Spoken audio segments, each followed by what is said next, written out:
Hello everyone, स्वागत है आप सभी का सीटीएच एजुकेशन में।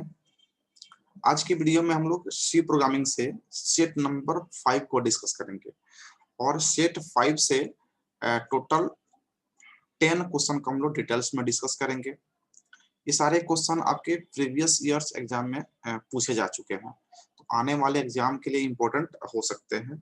और एक क्वेश्चन में सारे पॉइंट्स को हम लोग डिस्कस करते हैं, थोड़ा सा उसमें कॉन्सेप्ट भी हम लोग का क्लियर हो जाएगा। एक एक करके हम लोग क्वेश्चन को डिस्कस करते हैं। क्वेश्चन नंबर फर्स्ट है, what is size of integer data type. Integer data type का साइज क्या होता है?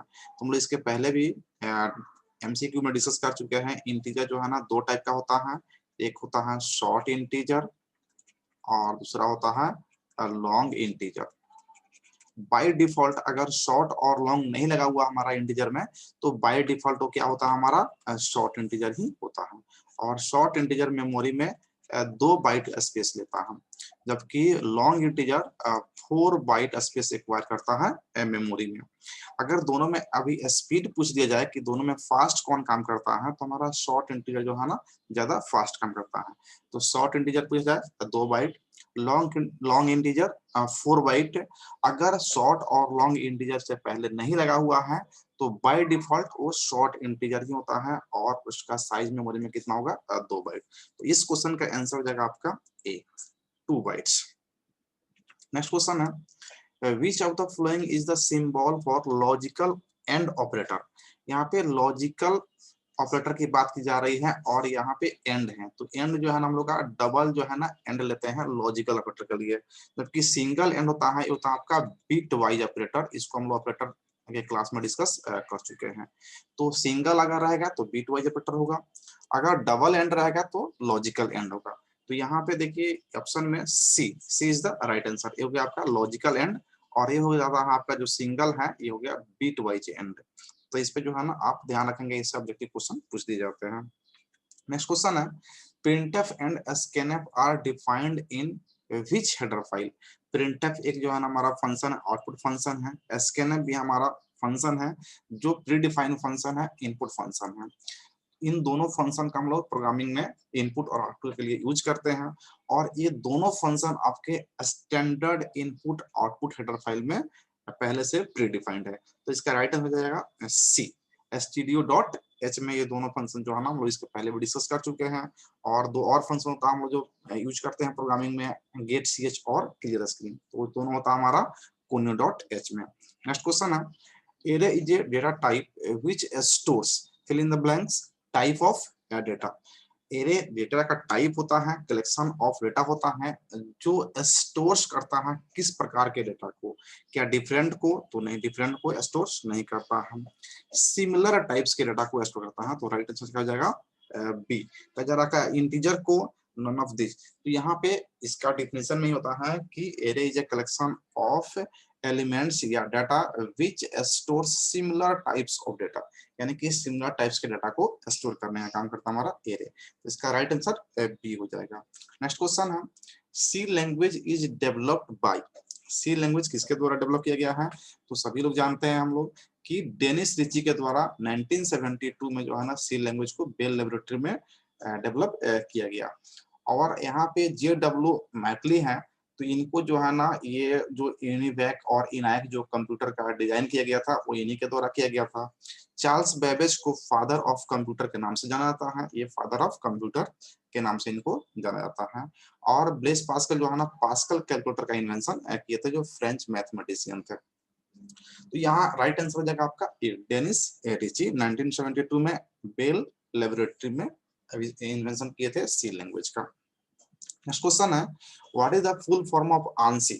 आंसी जो है ना एक ऑर्गेनाइजेशन है जो स्टैंडर्डाइजेशन प्रोवाइड करता है। जैसे हम लोग फ्लो चार्ट पढ़ते हैं, तो फ्लो चार्ट में जो भी सिंबल्स हम लोग यूज करते हैं, उन सभी सिंबल्स का जो है ना स्टैंडर्डाइजेशन दिया गया है हमारे आंसी के द्वारा, जो पूरे वर्ल्ड में उसको मान्यता प्राप्त की गई है। तो यहाँ पे इसका फुल फॉर्म पूछा जा रहा है।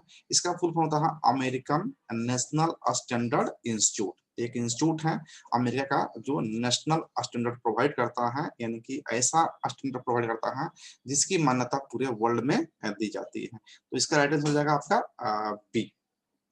नेक्स्ट क्वेश्चन है, which variable are used for storing the address of other variable, कौन सा ऐसा वेरिएबल होता है जो किसी दूसरे वेरिएबल के एड्रेस को स्टोर करता है, यही क्वेश्चन में पूछा जा रहा है।